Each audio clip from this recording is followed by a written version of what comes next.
Speedrunning 37 of Furnaces is one of the niche category of the speedrun community. Now, 37 isn't some cool number, it's just full inventory including offhand. It started on 8th February 2025 where a guy named Minterbit speedrun 37 Furnaces. What if I speed ran 37 furnaces? Done. What was that, 523? Oh my god, that is absolutely flawless. And then people were like, 37 furnace fun. And then mostly everyone started speedrunning. From using seeds that spawned near a desert temple for TNT to a seed where you just dig 2 blocks and get all the TNT you want. After that, everyone tried their best and the run got lower and lower and lower up to a point where they managed to get 37 furnaces in 37 seconds, which is crazy. And it finally stopped at 30 seconds. But then Feinberg attempted 37 stacks of furnaces, which is 64 times harder, and he managed to get it in 47 minutes. And then Red Trap attempted 37 stacks of blast furnaces, which is again a lot harder as it requires the furnace itself but also requires melting 3 cobblestone twice for smooth stone and 5 iron each. And he completed it within 5:18, which is honestly pretty good. Boom! Done! 538, baby! But then, Fancy took it even further by getting 37 Shulkers of Furnaces. Yeah, literal Shulkers. This is how many furnaces you need if I compare with stacks of furnaces.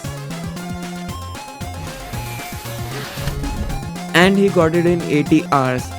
Which is again crazy, but there's a catch. See, it's supposed to be only 27 times harder, but it took him over 100 times the time it takes for stacks of furnaces. Which doesn't make any sense. When I first saw it, I was like, yeah, I can easily beat that, as I can build the same farm as Feinberg, which produces like 90k cobblestone per hour and AFK for like 6 hours. But I can do way better than this. There's a reason why the title says Technical Minecraft Player. Okay, enough yapping, let's get nerdy. There are 4 main ways to break blocks in Minecraft, and let's go over them one by one. Let's start with something we already know, end platform. As of 1.21, when an entity goes to the end portal, every block above the platform in a 5x3x5 volume gets quote-unquote destroyed, as if they are blown by a TNT. Now this volume is pretty huge, and we somehow managed to fill this up every 30 game takes, which is the flowing speed of lava. Then the max we can achieve is 180k cobblestone per hour, which is near impossible, but we can definitely do better than this. Next on the list is TNT. There are already so many simple designs which require absolutely no build effort, and it just starts filling your chest pretty quickly. But the only downside to this is it requires duping, which is considered as a glitch in the speedrun community. So that's ruled out, I guess. Another one is mob based breaking, where a few mobs in the game can break specific blocks in specific manner. But what we are interested in is getting cobblestone, which are broken by silverfish, ghast and wither. Silverfish just doesn't drop any items, duh. Ghast requires moving block setup to break the cobblestone, as it cannot even break the stone itself. And the wither, when it takes damage, it breaks a 3x4x3 volume around it. Finally, we have mining. A player can instantly mine stone with an efficiency 5 diamond or netherite pickaxe with haste 2 effect. Assuming the player mines every single take, which is 20 blocks per second, then the max we can achieve is 72,000 blocks per hour. Let's look at its positives and the negatives. Requires player, not sustainable. But which one should I pick? For obvious reasons, I chose end platform because no one has time to get 3 skulls or contain a ghast. Okay, I tried making something. Yeah, this is going to be pretty dang big. Let's see what others have to say on this. Generate cobblestone inside platform. Push an entire wall. That's doable.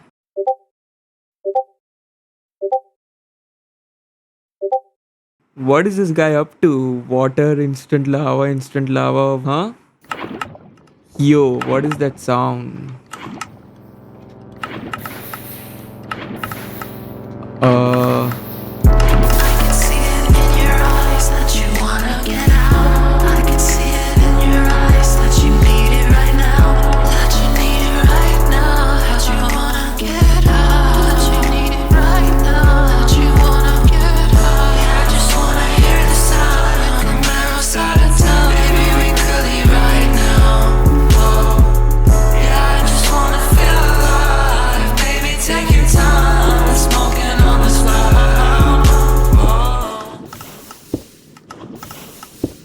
so, how does it work? To answer this, we need to understand how fluids actually works. Lava flows at a 30 game tick cycle, which is every 1.5 seconds, whereas water flows every 5 game ticks, which is every 0.25 seconds. Let's focus on the lava for now because that's what we are going to be using. The same concept applies to water as well. So, lava schedules to flow every time you update it, and when the lava successfully executes its schedule, aka it flows ahead, it also updates its neighbor, which also schedules them, and so on. Here's how the lava flows. First, the source tries to flow down once and then spread out by one. And then every time the lava checks for these two things. One, if it can flow down, then it will try to always flow down. And two, if it cannot flow down, then it will try to flow in those directions where it needs to travel the least distance before it can flow down again. And this is where everyone gets the lava, but what's new here is I'm using instant lava. You might have probably seen instant water on YouTube before. For example, this video. Water schedules an update for itself after 5 game ticks of getting a block update. And even if that water is removed or deleted, as long as that water is replaced before the scheduled update occurs, the new water will still process that fluid update. Okay. If you would like to learn more about instant fluid flow, check out this video from FX Process, linked in the Ooh, description. they have linked the reference video. Let's check it out.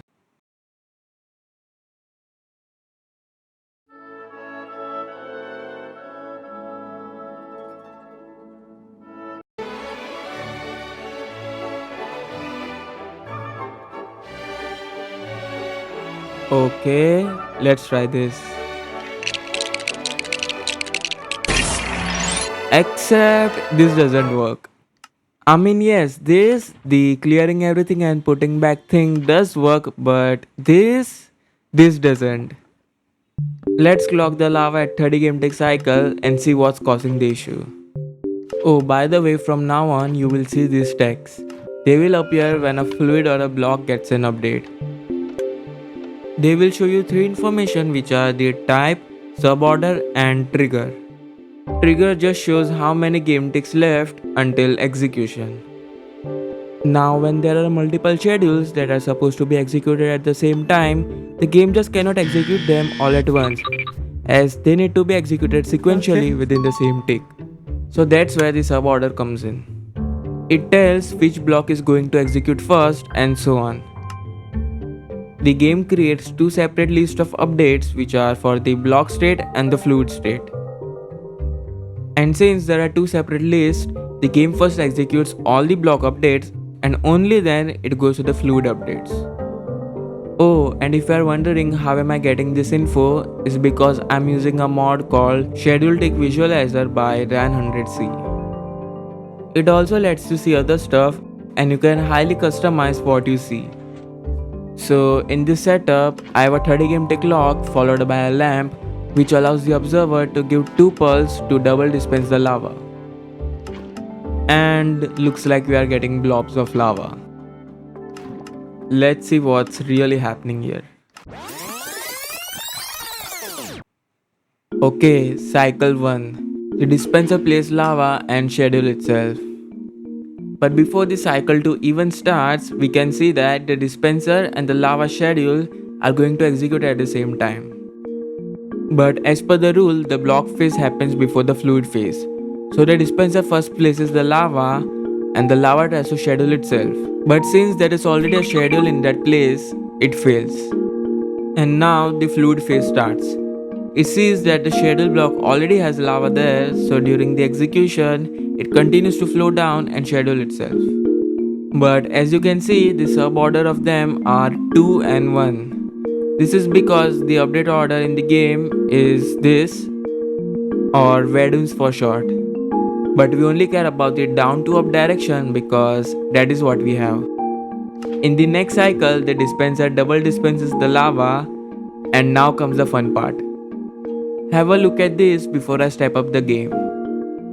So all of them are going to trigger at the same time, so we first look at the block phase, as they always happen before the fluid phase. So what's going to happen is first the dispenser is going to place the lava and the lava tries to schedule itself. But since that block is already tied to the fluid state, which is yet to happen, it will just simply fail. Now it also tries to schedule the bottom because like I said, when the lava flows, it also updates its neighbor. But since the bottom is already tied to the fluid state, it also simply fails. Okay, now comes the fluid phase. Let's start with the second lava, which has the suborder 1. Since the lava is already there, it flows down and schedules the bottom first, and then it schedules the lava above it. Now comes the suborder 2 lava. It sees that the lava is already there from the block phase, so it should just schedule itself at the end, right? Wrong. Well, there's actually more to how lava works apart from the conditions stated before. If you look at the flowing fluid class in the game's code, which you can view it from here, inside you will find a tick method which is responsible for handling the lava. Inside there's a huge if block which checks if the current lava is a source lava or not. If it's a source, then it just skips directly into the spread method. But when it's not a source, it first calculates what fluid level it should be by using the getNewLiquid method. Oh, by the way, this dot refers to the current lava we are talking about. Then tick delay grabs the lava's delay, which is 30 game ticks in the overworld and in the end. Then it checks if the new fluid state is empty or not, and depending on that, it converts that block into air. And then it checks if the new fluid state matches with its current existing state. If it matches, well, it just keeps this. But when it doesn't, then the lava converts into the new state and schedules itself for the tick delay duration. In the end, it just uses the spread method to actually change its state in the game. In simple words, it just calculates what fluid state it should be, and if it matches with its current state, then it is stable and does nothing. But if it doesn't matches, then it changes into the new state and schedules itself. So what happened here? Why it didn't schedule itself? See, the very first condition failed as the top block is the source itself. So it just goes to the spread method. Inside here, the first if block checks if the lava actually exists. Inside, it checks the coordinate of the block below it and what block it actually is, and check if there is already a fluid there. The next condition checks if it can flow down or not, which calculates the new below fluid and checks if it can flow down or not, and accordingly places lava. And if that didn't work, then below here it checks if it can flow horizontally or not, and accordingly it tries to spread there. So in our case, since there was already a lava below it, it failed to flow down, which stopped the schedule from ever happening. And mind you, all of this happens at the same exact take. Boop, boop, boop, boop. And trust me, the hard part is over. It is going to be pretty easy from now on. Now starts the third cycle. Ooh, go back. Here, the observer powering the dispenser updated the top lava, which offsets it by 2 game ticks. So first, block phase starts, places lava on top, tries to schedule itself but fails since there's already a schedule going on. Then comes the fluid phase. Right now every block has lava and their orders are 3, 2 and 1. First the suborder 1 lava executes, it flows down and schedules both. Then comes the suborder 2 lava. It runs its tick method, it sees that the lava is already stable by checking their neighbors and goes to the spread method. It sees that lava cannot flow down because there's already lava below, so it doesn't get scheduled, and 2 ticks later the top fails to flow and fails to schedule itself. Another 2 ticks later the top gets updated from the observer, and 2 ticks later top gets scooped up by the dispenser, which also updates the second lava. And if you look at the trigger time, they all are different. Okay, now comes the next cycle. First the dispenser places lava and fails to schedule itself. Then comes the suborder 1 lava, it flows down, schedules them both. Then the suborder 2 lava, it cannot float down and cannot schedule itself. 4 ticks later, the top cannot flow down and fails to schedule itself. 2 ticks later, the dispenser scoops the lava in the block phase. In the fluid phase, since it already has lava, it attempts to move, which turns out to be disappearing as there's no lava above. Now the disappearance of lava updates the third lava, which gets scheduled. And since now there's a 2 block of gap, these 3 bottom lavas are now out of control, and every 5 cycle it is going to repeat this pattern, as you can see. If you think about it, to get instant lava, we need a way to execute that trigger at the same time. But not only that, we also want the suborders of the subsequent lava to be lagging behind, as the top lava will get executed first, which flows down, and that will get executed, which again flows down, and so on. And how do we get that? Well, if you paid close attention to the 4th cycle, you would see that the second lava is actually lagging behind the top lava by 2 ticks. Now we wanted the lagging behind to be in the sub order and not the trigger, but I guess we are going in the right direction. This time let's clear the lava on the 4th cycle. Okay. As you can see, there is no lava. The bottom 2 will fail to execute, but we anyways don't care about it. So when I step up the game, the dispenser will place lava and fail to execute itself. 4 ticks later, the top lava will flow down and schedule itself.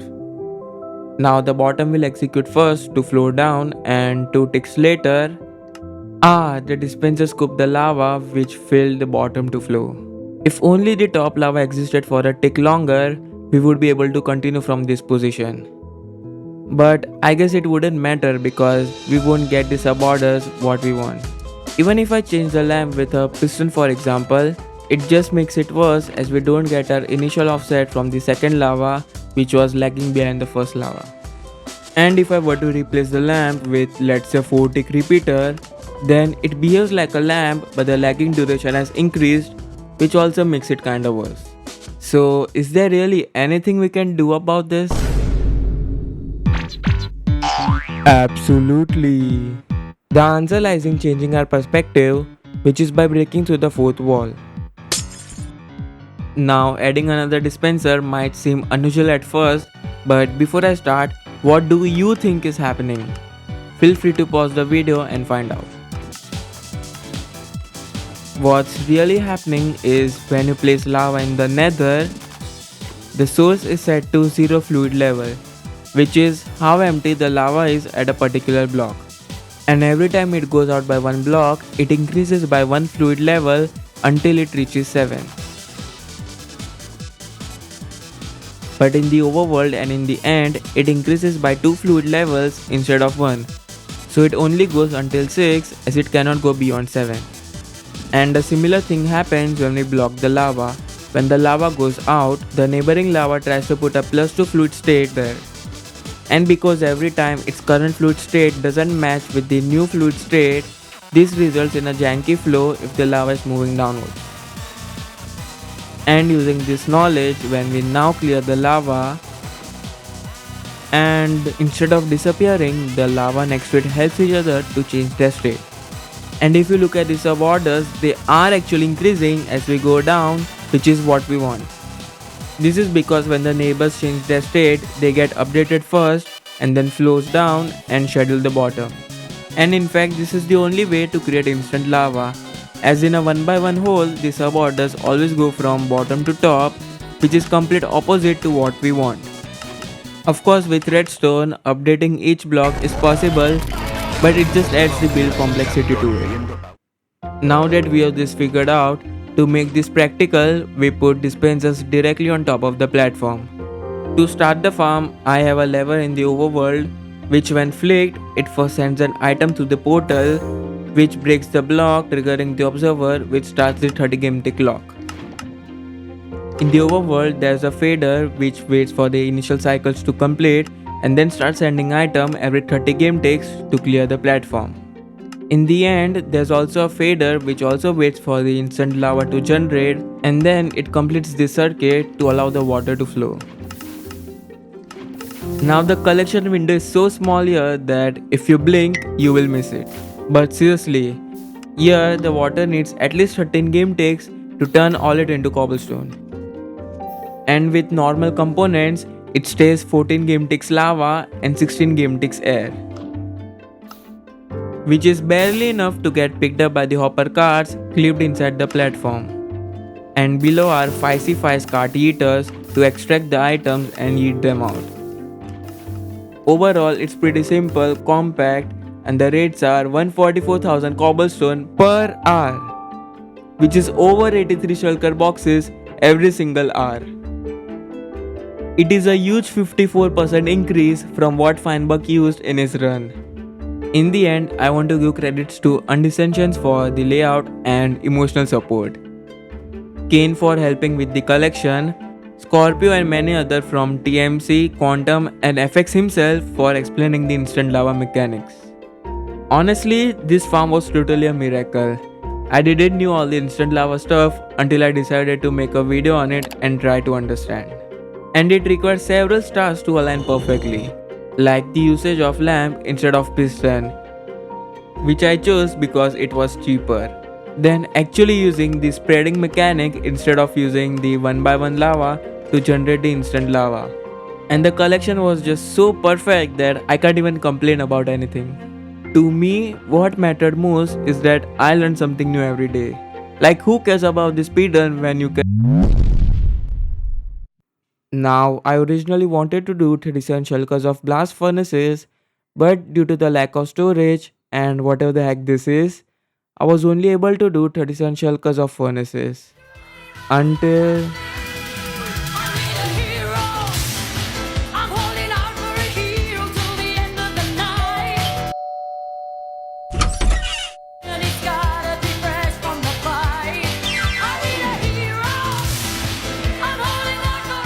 Since the video is getting really big, I'll just go through how both the runs went.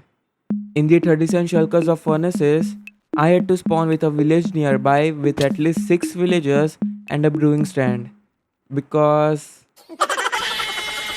I made 2 iron farms by the day 1.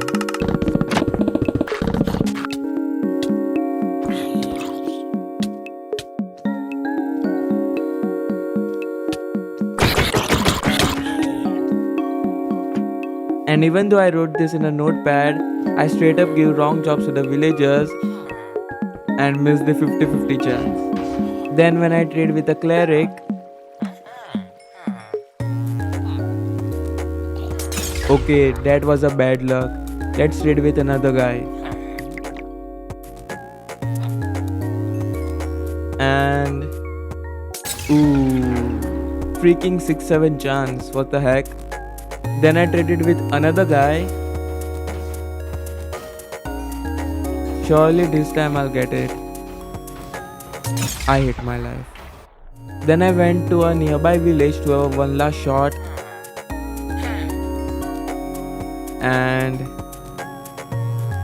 And then I finally get it after a 1 in 20 cent chance. After gathering all the resources, I went to the stronghold. Let me offer you an equal trade. You click the hype button and in return I'll release the farm tutorial. And while building the farm, this happened.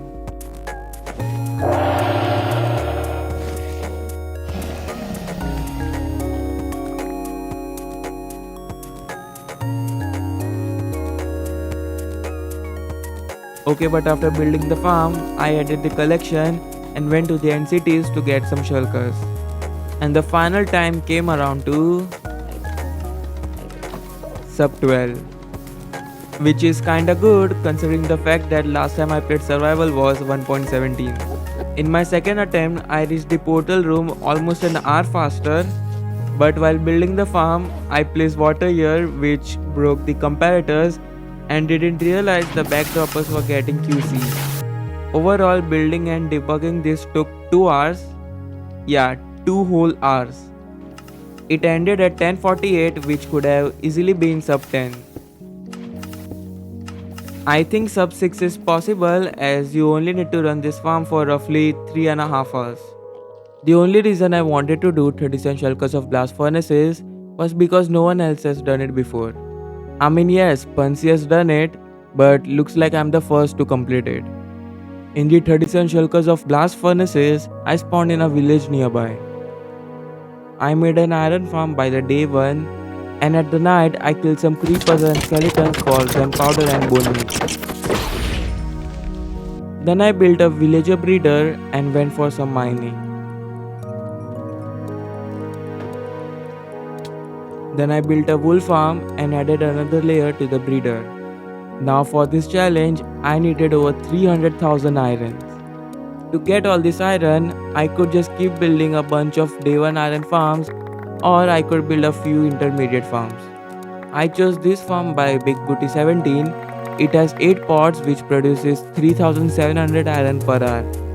If I just divide the numbers, I get 85 hours. So my idea was that if I build one farm every 1 hour for let's say 6 hours, then I can AFK for another 10 hours, and meanwhile I can get all the cobblestone and smelt it as well, which can pretty much be possible under 24 hours if everything is done correctly. Well, in my case, let's just say everything was looking good until 3 hours. But after hour 3, I started building the first layer. And to get the villagers, I used boats, which turned out to be an horrible idea. And on top of that, the villagers weren't cooperating as well. Out of all the 6 layers, the first layer itself took 2 hours.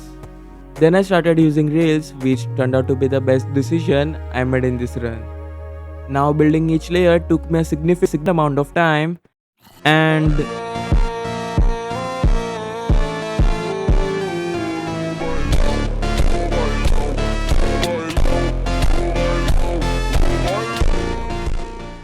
I finished building all the layers and the cobblestone farm just under 24 hours.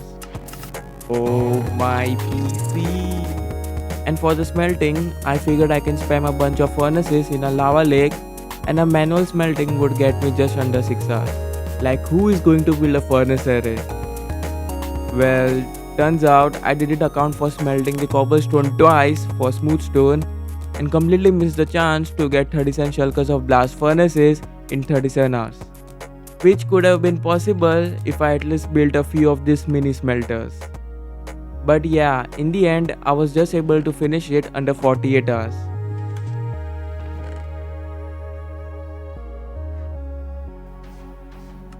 Okay, bye.